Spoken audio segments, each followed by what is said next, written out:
Mortgage rates are trending upward again after dipping below 7% last week. That's right. The average rate for a 30-year fixed mortgage has bounced back to just over 7%. It's more than double what it was at this time last year.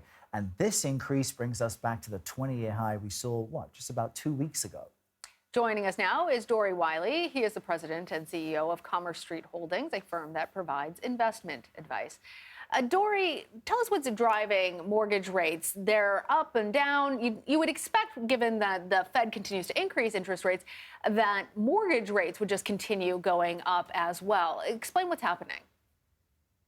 Sure, absolutely. The Fed's hiked rates all year. They just hiked another 75 basis points, and mortgage rates are just following through. So as you pointed out earlier, a move from 3%, 3.15% a year ago to 7.08 today is a massive increase in your payment and can be quite daunting, and has actually slowed down home buying. What advice would you give to those who are in a position where they need to move to a new home? Maybe things are getting too expensive, or maybe there's something else, a job relocation. Would your advice be to wait until some magical day when mortgage rates cool down, or to bite the bullet and get going now, because we don't know when that will be?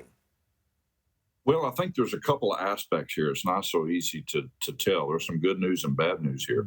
The good news is that while rates have gone up, the bad news, but the good news is now it's not as competitive. You don't see the frenzied bidding wars going on. You actually see sellers having to pay points to the buyers again. Right. And so your chance to get a home, or actually examine a home and look at it before you just throw a number at it, have gone up. So it's becoming a little bit more of a buyer's market. And there are certain markets where the prices are actually not only flat, but coming down. So I would just say be patient. If you can be patient, the rate of increases looks like it'll slow with the good CPI numbers that came out today, i.e. lower than expected.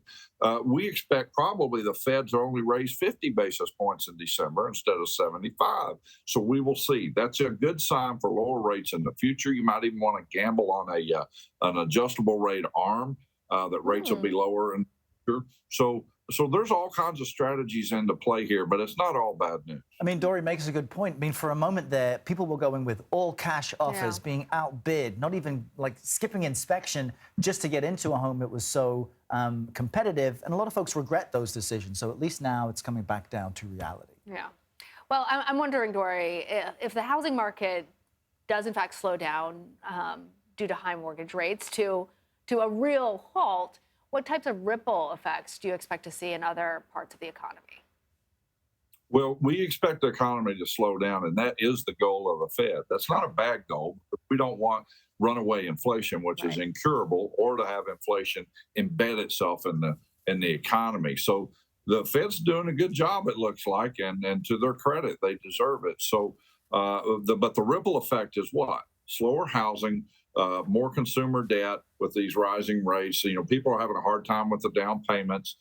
So people need to be saving money. They need to retrench a little bit. Layoffs are increasing. You saw Facebook, or the company formerly known as Facebook, lay off 11,000, kind of like Prince, right?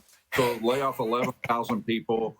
So as we see these unemployment rate goes up, this is not all bad, because it signals that the Fed is actually doing what they're setting out to do.